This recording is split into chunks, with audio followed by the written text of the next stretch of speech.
In this video, we will use the Agent Development Kit to create a sequential agent.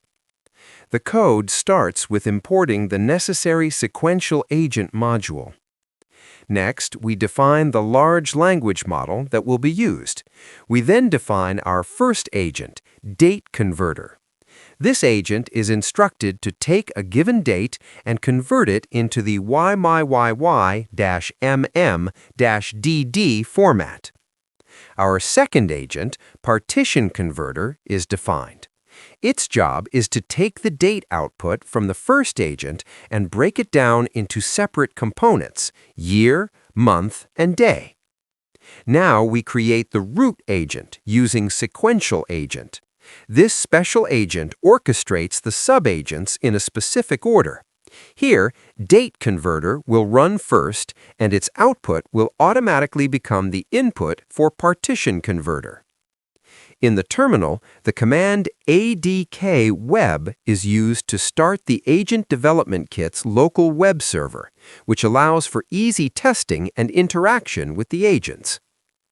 The web browser opens to the Agent Development Kit UI. We select our agent to begin interacting with it. A prompt is typed into the chat interface.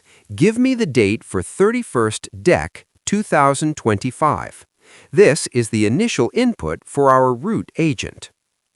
The first agent, date converter, processes the prompt and correctly formats the date as 2025-12-31.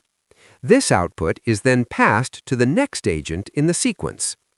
The second agent, partition converter, receives 2025-12-31 as its input and breaks it down as instructed, providing the final output with the year, month, and date clearly separated.